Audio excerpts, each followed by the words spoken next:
Hello students, I welcome you all to this YouTube channel Onkar English Classes, and this video is fifth part of the chapter The Enemy.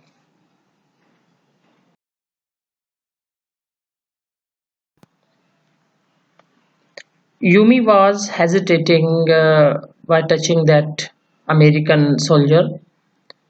Then Hannah said, "Stupid Yumi." She muttered fiercely, Is this anything but a man? And a wounded, helpless man. In the conviction of her own superiority, she bent impulsively and untied the knotted rugs that kept the white man covered.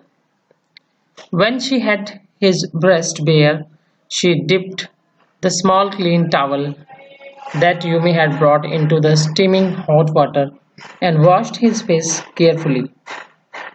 The man's skin, though rough with exposure, was of a fine texture and must have been very blond when he was a child.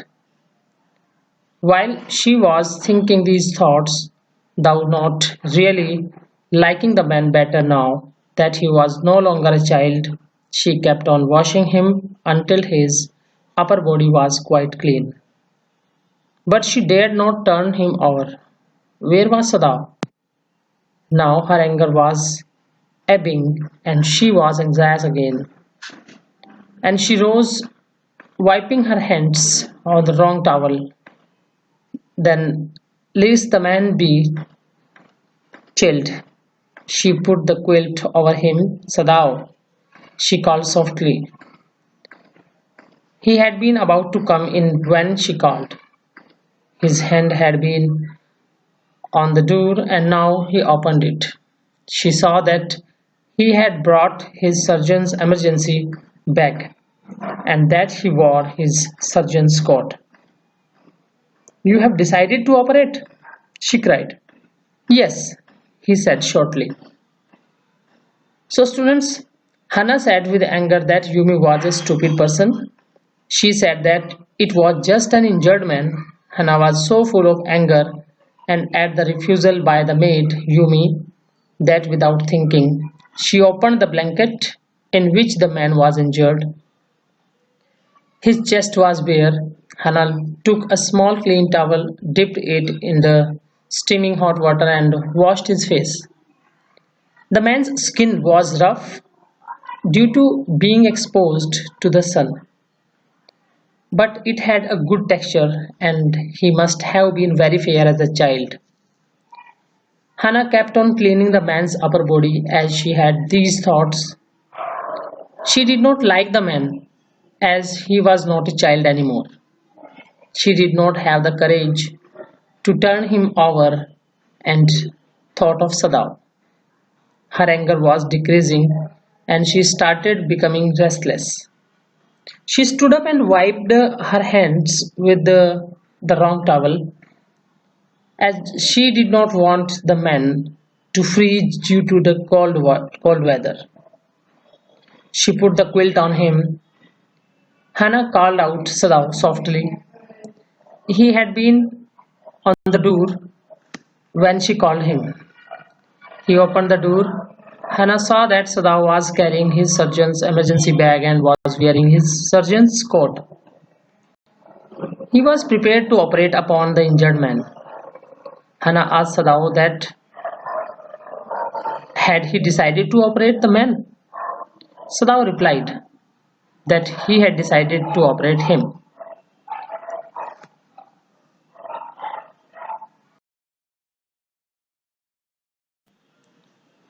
He turned his back to her and unfolded a sterilized towel upon the floor of the Tokonoma alcove and put his instruments out upon it.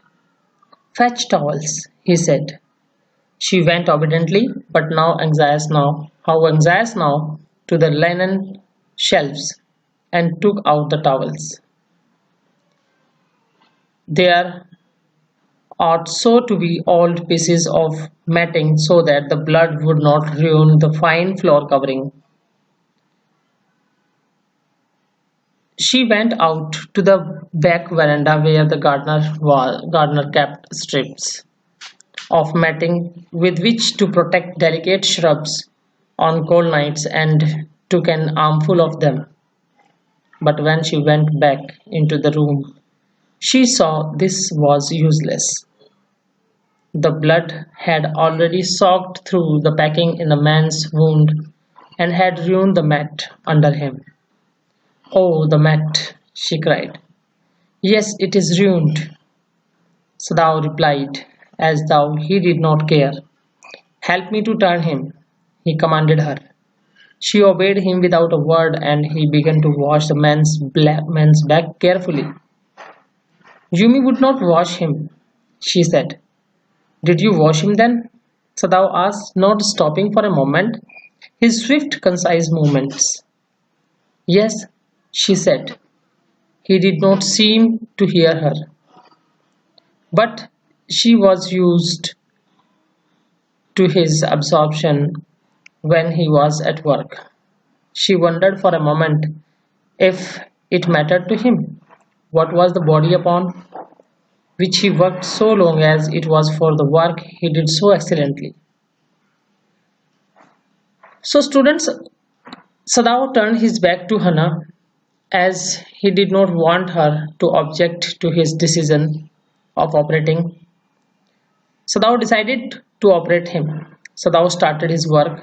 He opened a sterilized towel on the floor of the tokonoma alcove and placed his surgical instrument on it. Sadao asked Hannah to get some towels. Hannah obeyed Sadao and went out to get the towels. She was curious as Sadao was operating upon the injured man. She thought that the blood from his wounds could stain the fine mats which covered the floor of the room. So she got some rough mats from the backyard which were used by the gardener to cover the delicate shrubs. From the cold weather, by the time Hannah reached the room, she saw that blood had flowed through the bandage on man's wound and had stained the mat beneath him. Her effort was futile. On seeing the stained mat, Hannah cried that the mat had been spoiled. Sadao agreed that the mat had been ruined in such a manner which indicated that he was not bothered by it. Sadao ordered Hannah to help him turn the man over. She obeyed him, and then Sadao started washing his back. Hannah told Sadao that Yumi had refused to wash the injured man. Sadao asked her that did she wash him. He did not stop cleaning him. He made fast, small movements of his hands as he cleaned him carefully. Sadao was engrossed in work and did not seem to hear Hannah. Hannah wondered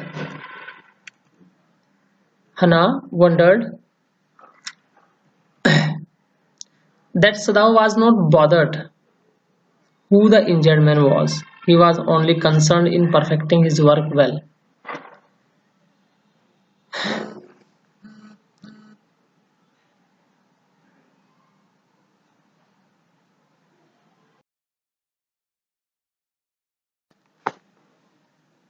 "You will have to give the anesthetic if he needs it," he said.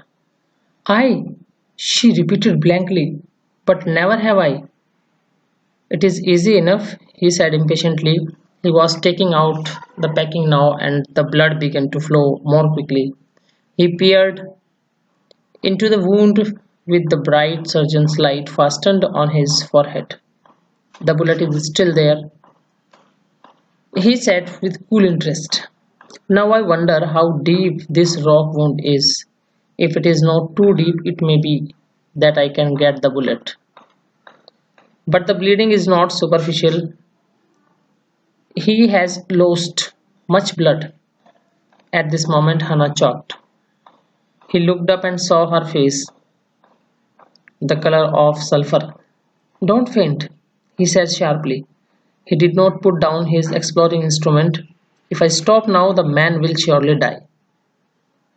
She clapped her hands to her mouth and leapt up and ran out of the room. Outside in the garden, he heard her retching, but he went on with his work. It will be better for her to empty her stomach, he thought.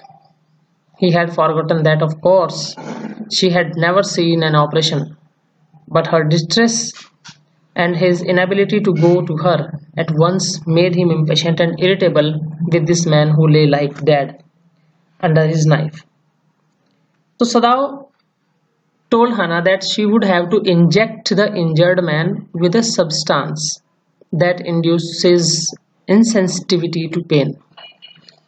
Hannah replied that she had never done that earlier. Sadao said in a haste that it was very easy. Sadao was removing the packing and now the blood started following faster. He looked at the wound with the help of the bright surgeon's light fixed on his forehead. He announced that the bullet was inside the man's body. He wondered that how deep the wound made by the rock was.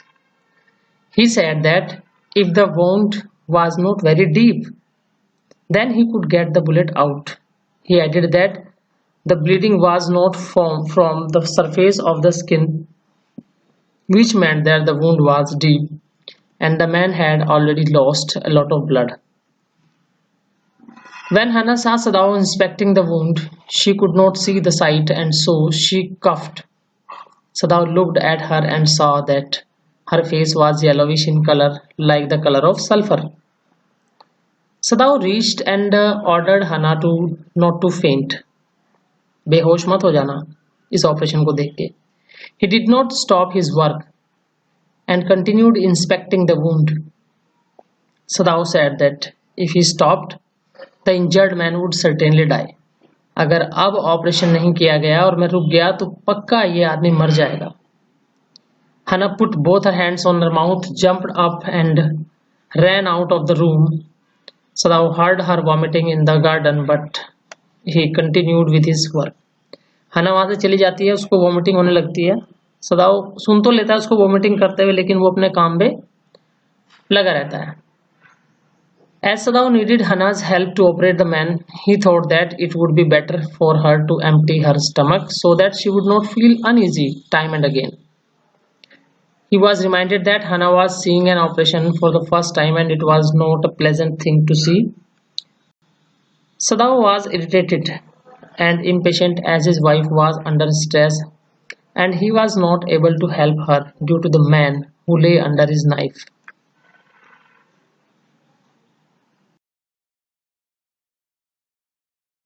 Students, thanks for watching this video. Please don't forget to subscribe and share this channel and press the bell icon if not pressed. Students, one by one and slowly I will prepare important videos on this YouTube channel to make you understand more and more about grammar. Further, I will also explain many types of grammar topics like passive voice, indirect speech, prepositions, modals, etc. You will find more and more. Thank you. Have a nice day.